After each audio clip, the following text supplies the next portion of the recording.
నమస్తే, నా పేరు అనిల్ కేత. జనగలం ప్రేక్షకులకు స్వాగతం. కుక్క తోక వంకర్ అంటారు కదండి, ఆ విధంగా వైఎస్ఆర్ కాంగ్రెస్ పార్టీకి సంబంధించిన కొంతమంది సోషల్ మీడియా సైకోలు ఎప్పటికీ మారరండి. వాళ్ళ పేటీఎం మోక్ కూడా మందలాగా అబద్ధాలను దుష్ప్రచారం చేస్తూనే ఉంటారు. కానీ మేధావులుగా చలామణి అయ్యేవాళ్ళు అప్పుడో ఇప్పుడో ఎంతో కొంత మారాలి కదా.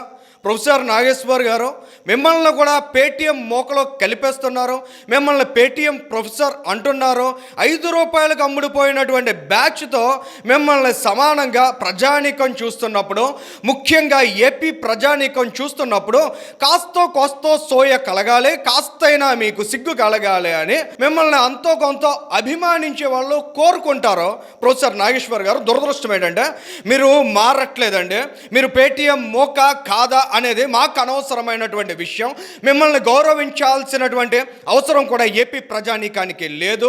మీరు గౌరవంగా ఉంటే, మీరు ఏపీ ప్రయోజనాలను కాపాడే దిశగా అంకిత భావంతో మాట్లాడినట్లయితే మిమ్మల్ని గౌరవిస్తారు. మీరు ఏపీకి వినాశకరంగా మాట్లాడతాం, ఆంధ్రప్రదేశ్ రాష్ట్ర విధ్వంసాన్ని కాంక్షిస్తామంటే మీరు ఎంతటి మేధావైనా కూడా మీరు నోటికి వచ్చినటువంటి అబద్ధాలను ప్రచారం చేసుకుంటూ పోతామంటే కుదరదు, దొబ్బదనే విషయాన్ని ఖచ్చితంగా ఎప్పటికైనా మీరు అర్థం చేసుకోవాల్సిన అవసరం ఉందండి. ఈ ప్రొఫెసర్ నాగేశ్వర్ గారు ఈ మార్నింగ్ ఒక దిక్కుమాలిన ఛానల్లో కూర్చొని దిక్కుమాలిన విశ్లేషణ చేశారండి.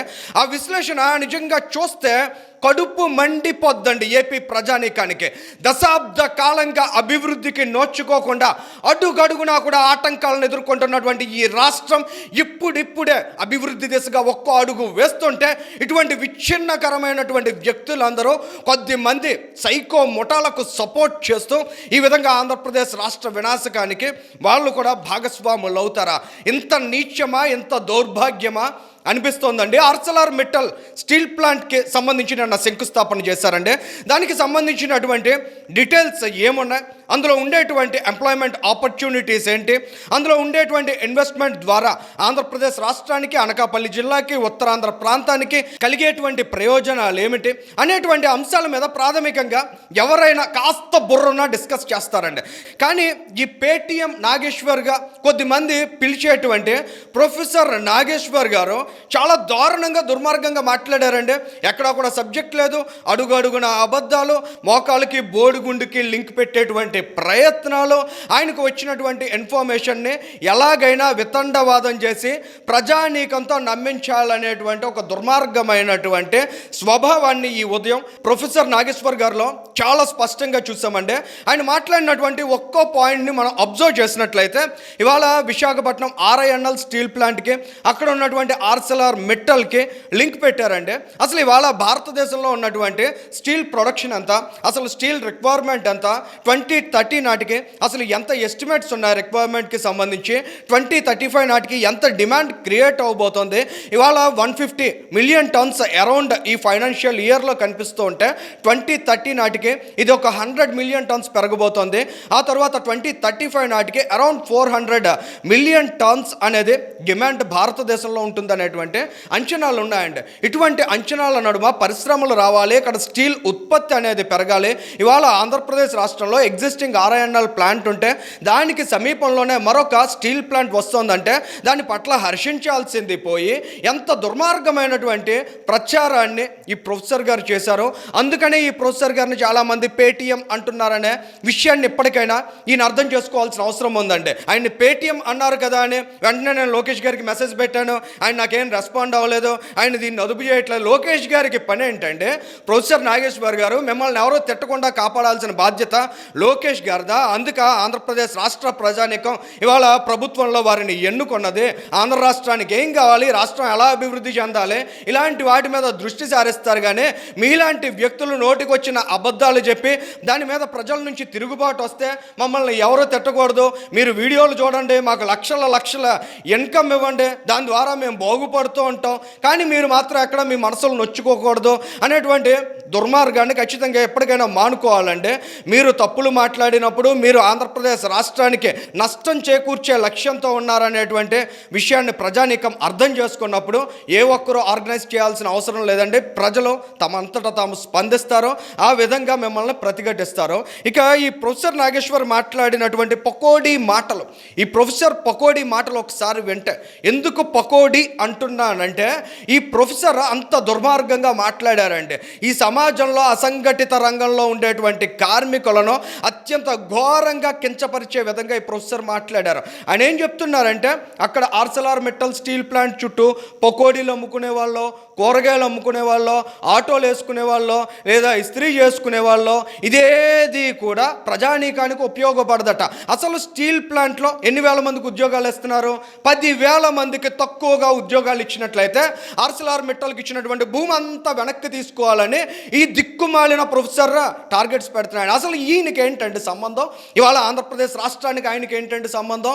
ఇవాళ ఈ వైఎస్ఆర్ కాంగ్రెస్ పార్టీతో అంటకాగుతూ ఆంధ్రప్రదేశ్ రాష్ట్ర ప్రజానీకం నుంచి ఆ పార్టీ దోపిడీ చేసినటువంటి అక్రమాల పుట్ట నుంచి మీలాంటి వాళ్ళకి లబ్ధి చేకూరుతుందనే అభిప్రాయం ఈ ప్రజానీకంలో ఉందండి. దానికి బలాన్ని చేకూర్చే విధంగా మీరు ఇలాంటి దిక్కుమాలిన మాటలు మాట్లాడుతున్నారు. ఇక్కడ క్లారిటీగా అర్థం చేసుకోవాల్సినటువంటి విషయం ఏంటంటే, పరిశ్రమలు వచ్చేటప్పుడు దానికి అనుబంధంగా క్రియేట్ అయ్యేటువంటి ఎంప్లాయ్మెంట్ ఆపర్చునిటీస్, అక్కడ కలిగేటువంటి ఉద్యోగ అవకాశాలతో పాటు ఉపాధి అవకాశాలను కూడా సమాన ప్రాధాన్యతతో చూడాలనేటువంటి కనీస ఆలోచన లేనటువంటి మీలాంటి వ్యక్తులు విశ్లేషణలు చేస్తున్నారంటే, ఆంధ్రప్రదేశ్ రాష్ట్రం గురించి విశ్లేషిస్తున్నారంటే అంతకంటే దుర్మార్గం ఏమి ఉండదండి. పక్క రాష్ట్రంలో కూర్చుని నీతులు చెప్పడం కాదు ప్రొఫెసర్ గారు, ఆంధ్రప్రదేశ్ రాష్ట్రానికి వచ్చి ఈ రాష్ట్రంలో ఉంటూ ఈ రాష్ట్ర ప్రజలు పొద్దున్న లేస్తే ఏం మాట్లాడుతున్నారనే విషయాలను వింటూ మీరు విశ్లేషణలు చేస్తే సముచితంగా ఉండొచ్చు. కానీ ఈ విధంగా అడ్డగోలు వాదన చేయడం ద్వారా ఖచ్చితంగా మీ విలువను నానాటికి కోల్పోతున్నారనేటువంటి విషయాన్ని అర్థం చేసుకోవాలండి. 50 సంవత్సరాలు అయిందంటే లక్ష్మీ మెటల్ గారు ఫస్ట్ స్టీల్ ప్లాంట్ పెట్టి మన వైజాగ్ RINL ప్లాంట్ని ఒకసారి మనం గమనించినట్లయితే ఫౌండేషన్ స్టోన్ పడిన తర్వాత 23-24 సంవత్సరాల తర్వాత ప్రొడక్షన్ అనేది ప్రారంభమైందండి. మరి ఆ రోజుల్లోనే లక్ష్మీ మెటల్ గారు 50 సంవత్సరాల క్రితం, హాఫ్ ఏ సెంచురీ బిఫోర్ ఆయన స్టీల్ ప్లాంట్ పెట్టి ప్రొడక్షన్ స్టార్ట్ చేశారంటే అటువంటి స్థాయి కలిగినటువంటి పారిశ్రామికవేత్తలను కూడా మీరు అంత నీచంగా మాట్లాడుతూ ఇవాళ ఆంధ్రప్రదేశ్ రాష్ట్రంలో వాళ్ళు ఏదో దోపిడీ చేయడానికి వచ్చారనే సెన్స్ తోటి మీరు క్రియేట్ చేస్తున్నటువంటి ప్రోపగండా చాలా ఖచ్చితంగా ఎస్టాబ్లిష్ చేస్తోంది మీరు ఏ దుర్మార్గులకు కొమ్ము కాస్తున్నారో, ఏ దుర్మార్గుల అజెండాతో మీరు ఈ రకమైనటువంటి విష ప్రచారాన్ని చేస్తున్నారనేటువంటి విషయం. ఇవాళ RINL ప్లాంట్ని మూసేయడానికి కుట్రలో భాగంగా అక్కడ ఆర్సెలార్ మెటల్ స్టీల్ ప్లాంట్ని తీసుకొచ్చారని చెప్తున్నటువంటి ఈ మేధావి గారు అర్థం చేసుకోవాల్సిన, తెలుసుకోవాల్సిన విషయం ఏంటంటే, both state and central governments కలిపి 16,000 కోట్ల రూపాయల మేర ప్రయోజనాలను RINL స్టీల్ ప్లాంట్కి కూటమి ప్రభుత్వం వచ్చిన తర్వాత సమకూర్చారండి. డిసెంబర్ నెలలో 14వ తేదీన జరిగినటువంటి ప్రొడక్షన్ చూసినట్లయితే 21,012 టన్నులు అండి, single day hot metal production అండి. ఇమీడియట్గా next day December 15th observe చేసినట్లయితే 21,205 టన్స్ అండి. డిసెంబర్ మంత్ యావరేజ్ చూస్తే 19,450 టన్నులు వచ్చిందండి. ఇది ఓవరాల్గా మనం అబ్జర్వ్ చేసినట్లయితే RINL steel plant, Visakhapatnam steel ప్లాంట్గా మనం చెప్పేటువంటి steel plant 7.3 million tons per annum అండి దాని ఓవరాల్ టార్గెట్ అనేది. కానీ 6.3ని దాటి టచ్ చేసేటువంటి పరిస్థితి ఆ ప్లాంట్కి లేదనుకున్నారు. కానీ ఈ యావరేజ్ కానీ కొనసాగినట్లయితే 7 మిలియన్ టన్స్ టార్గెట్ను కూడా వాళ్ళు అచీవ్ చేయగలుగుతారండి ఆ ప్రొడక్షన్ని. మరి అటువంటి పాజిటివ్ డైరెక్షన్లో ఎలా వెళ్ళగలుగుతుంది? అన్ని వేల కోట్ల రూపాయల సహకారం అందించగలిగినందుకే కదా. జనవరి ఫిబ్రవరి నెలల యావరేజ్ చూసినా కూడా 19,401 టన్స్ పర్ డే అనేది కనిపిస్తోందండి చాలా స్పష్టంగా. మరొక అంశం వాళ్ళు లేవనెత్తుతోంది, క్యాప్టివ్ మైన్స్ లేవు, వాళ్ళకు సొంతంగా ఐరన్ ఓర్ లేదని చెప్తున్నారు. దానికి కూడా గత ఏడాది 2025లో జనవరి నెలలో 11,000 కోట్ల రూపాయలకు పైగా ప్యాకేజ్ని కేంద్ర ప్రభుత్వం మంజూరు చేసిన తర్వాత ఇమీడియట్గా నెక్స్ట్ మంత్లో మనం చూసినట్లయితే NMDC తోటి లాంగ్ టర్మ్ అగ్రిమెంట్ RINL చేసుకుందండి. దాని ద్వారా కలిగేటువంటి ప్రయోజనం ఏంటంటే వీళ్ళకి అవసరమైనటువంటి ఐరన్ ఓర్ ప్రొడక్షన్ అనేది NMDC ద్వారా అందుతుంది. వస్తుంది, రెగ్యులర్గా వస్తుంది, అష్యూర్డ్గా వస్తుంది సప్లై అనేది. దీని ద్వారా ఏదైనా స్పాట్లో అవసరమైనటువంటి రిక్వైర్మెంట్ కోసం ఈ ఆక్షన్స్లో పార్టిసిపేట్ చేయాల్సినటువంటి అవసరం విశాఖపట్నం స్టీల్ ప్లాంట్కి ఉండదు.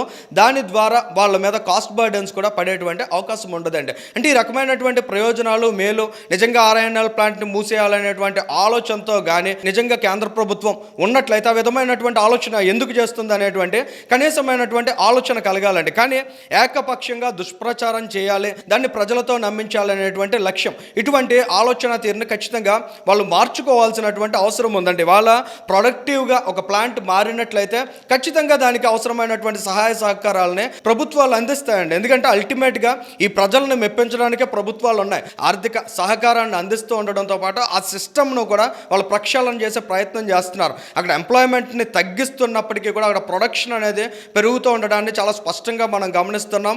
ఎగ్జిస్టింగ్ ఎంప్లాయీస్ ఎవరైతే ఉన్నారో వాళ్ళందరూ కూడా స్టీల్ ప్లాంట్ని లాభాల బాట పట్టించాలనేటువంటి అంకిత భావంతో పనిచేస్తూ ఉండడాన్ని కూడా ఒక సానుకూల అంశంగా చూడాలండి. సో ఇవాళ ఆర్సెల్ఆర్ మెట్టల్ని వైజాగ్ స్టీల్ ప్లాంట్ని కలిపి ఆర్సెల్ఆర్ మెట్టల్ రావడం ద్వారా ఆర్సెల్ఆర్ మెట్టల్ వచ్చేసి విశాఖపట్నం స్టీల్ ప్లాంట్ని మింగేస్తుంది అనేటువంటి దుష్ప్రచారాన్ని ఖచ్చితంగా ప్రజానీకం అంతా కూడా గమనించాల్సినటువంటి అవసరం ఉందండి. ఆర్సెల్ఆర్ మెట్టల్ స్టీల్ ప్లాంట్ ఏమో అంత ఆషామాషిగా ఆంధ్రప్రదేశ్ రాష్ట్రానికి రాలేదు. ఆ రోజు నారా లోకేష్ గారు ఒక జూమ్ కాల్ ద్వారా ఆదిత్య మెట్టల్ గారిని అప్రోచ్ అయ్యి అక్కడి నుంచి కేవలం 18 నెలల కాలంలో ఈ స్థాయికి ఈ పురోగతికి తీసుకురాగలిగారు. ప్లాంట్ నిర్మాణ పనులను కూడా స్పెసిఫిక్ టైం బౌండ్స్ పెట్టుకుని 2028 నాటికి తొలి దశ పనులు పూర్తి చేయాలని, 2030 నాటికి 2035 నాటికి పూర్తి స్థాయిలో ఈ ప్లాంట్ని పట్టాలు ఎక్కించాలని అనుకున్నటువంటి పూర్తి సామర్థ్యాన్ని సాధించాలనేటువంటి ఆలోచనతో ఇవాళ ఆంధ్రప్రదేశ్ రాష్ట్ర ప్రభుత్వం కూడా ఉంది. ఆ డైరెక్షన్లోనే ఆర్సెల్ఆర్ మెట్టల్ సంస్థ నిప్పాన్ స్టీల్తో కలిసి ఈ విధమైనటువంటి అద్భుత ప్లాంట్ని అనకాపల్లి జిల్లాలో వాళ్ళు నెలకొల్పుతున్నారు. తద్వారా అనకాపల్లి జిల్లా రూపురేఖల్ని సమూలంగా మార్చేయబోతున్నారు. ఇటువంటి శుభ పరిణామాన్ని కూడా ఆంధ్రప్రదేశ్ రాష్ట్రంలో ఒక వివాదాస్పదం చేయాలనేటువంటి ఆలోచన చేస్తున్నటువంటి మేధావుల ముసుగులో ఉన్నటువంటి ఆలోచనలను కూడా ఖచ్చితంగా ప్రజానీకం అర్థం చేసుకోవాల్సిన అవసరం ఉందండి. ఈ వీడియోకి సంబంధించి మీ అభిప్రాయాన్ని కూడా కామెంట్ చేయండి. Thank you.